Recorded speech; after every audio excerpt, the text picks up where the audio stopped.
This is a new bike from Transition. It is a Transition Regulator. This is the CX version that they've given me to ride today, and I'm pretty excited on it because it's a Bosch motor full fat e-bike, and I haven't ridden one of those since we filmed our Valor video a little while ago. So it'd be awesome to just go as fast as I can around the woods everywhere on a bike with tons of power, because I haven't done that in a long time. So I'm quite excited. This one in particular is the XT version. This is their top end version, as far as I'm aware. And it's got the Bosch CX motor. However, you can buy this bike with the SX motor and a smaller battery, so like a super light version of it. The difference being, obviously you get more power with the CX, but there is some slight differences in the frames as well. The SX version, you don't get adjustable geometry, whereas this one you do. I don't understand why you wouldn't have adjustable geometry on both, but that was one of my first takeaways looking at the specs. It's a very pretty bike, and I know a lot of you straight away will draw parallels to the Valor, because I did too.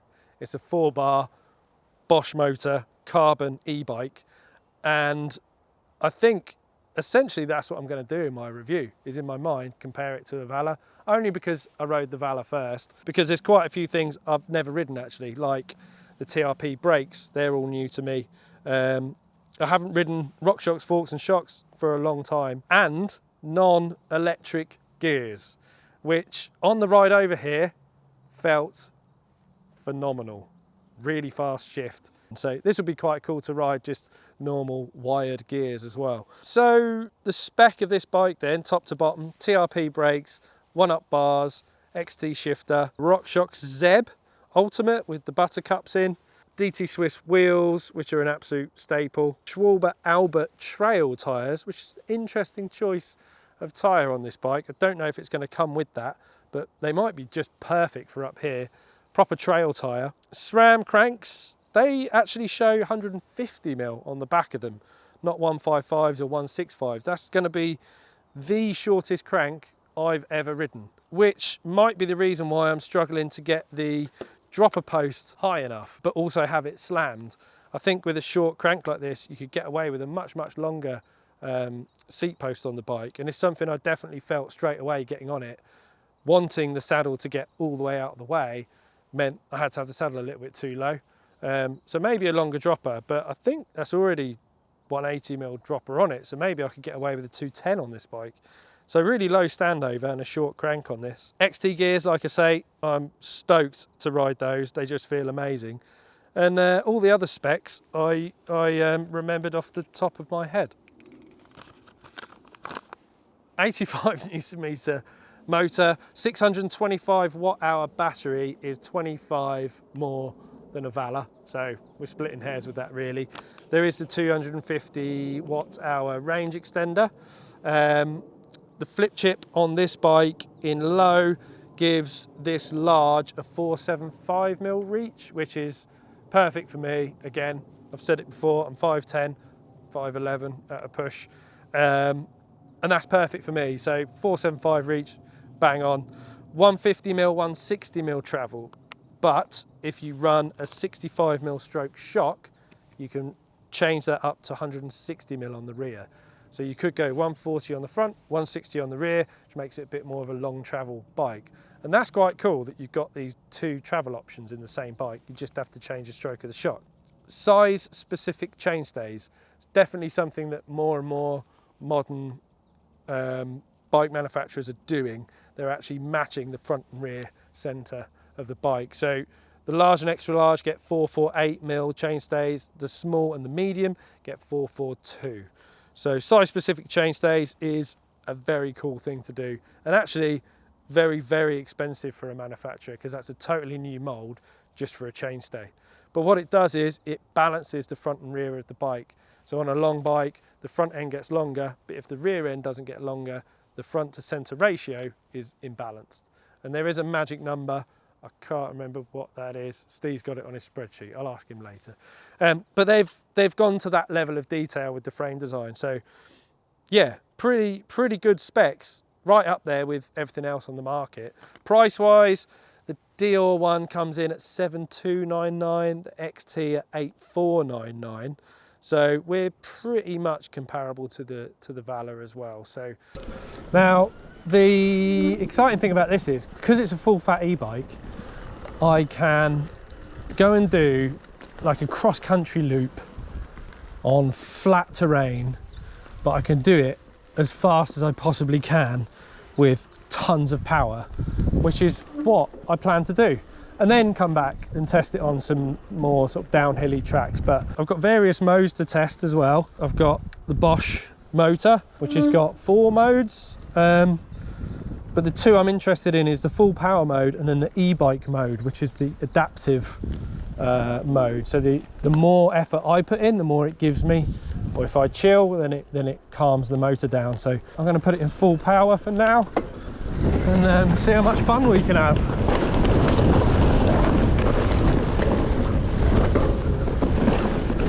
Ooh.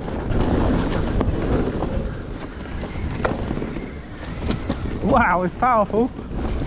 I think for me it feels extra powerful because I'm coming off of a Heckler SL, which is a lightweight bike, and this has got loads of power, so this feels awesome fun. So shifting on this XT drivetrain is amazing. It's not an e-bike shifter. I can shift like 6 at once, which isn't ideal, so you have to be a little careful just shifting one at a time, but shifting feels absolutely bob on, and the brakes feel great as well. Really like the brakes. Hey, there's a deer. This is e-bike mode, so I'm sort of just chilling on the pedals. It's giving me some assistance, and then if I push, yeah, it gives me everything. That's brilliant. You get rewarded for putting effort in.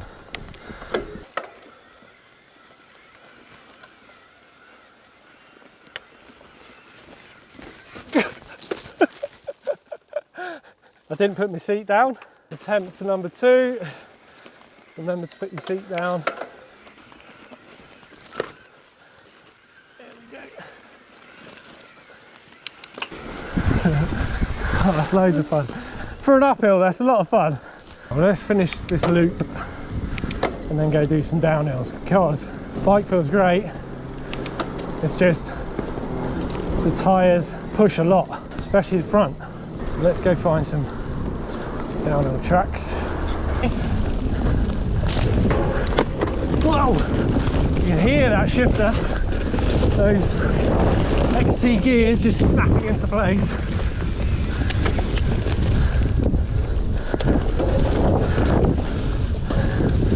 So this track's a bit tighter, a bit more tech, a bit slower, to be a bit patient on the corners.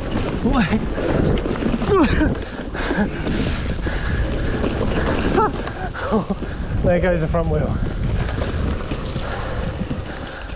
It definitely feels more cumbersome in the corners than an SL, but I could imagine this bike with the SX motor and the smaller battery would be pretty cool. I'd love to test that bike. Whoa!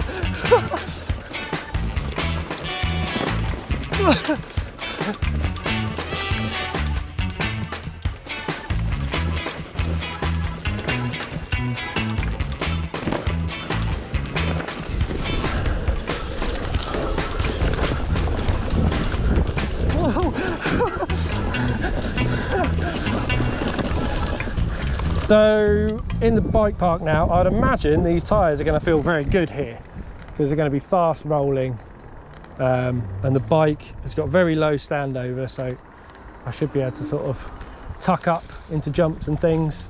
Suspension's very rampy as well, especially the rear shock feels super rampy, and I think probably on takeoffs and things it feels quite good, but let's find out. Okay, lines in the pines, e-bike power.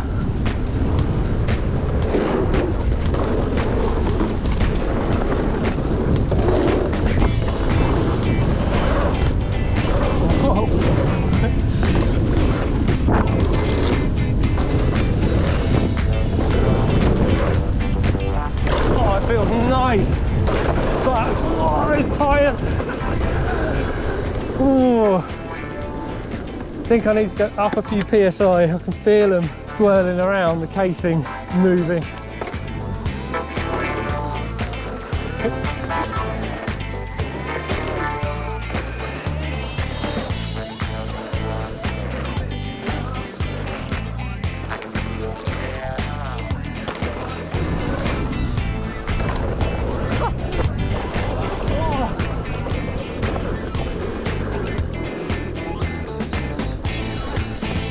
So we're at the end of our ride. I'm relatively tired actually. So the perfect remedy for that is to sprint up a climb as fast as you possibly can. Finishes you off, doesn't it? And the climb in question is the one behind me, which you might have seen on our other video with Steve and Will going very, very fast up it. And I hope I can beat Steve, who did a very, very quick time, 8 seconds something I think. But if I can't beat him, then it's going to be very sad. It was a rolling start, so I'll start just behind the Portaloos, classic start line stuff, and then sprint up the hill. I'm going to use e-bike mode for all the power and just grit my teeth. Right, let's go.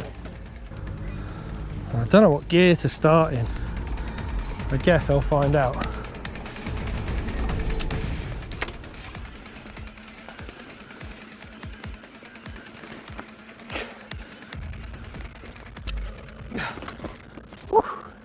That's got to be faster.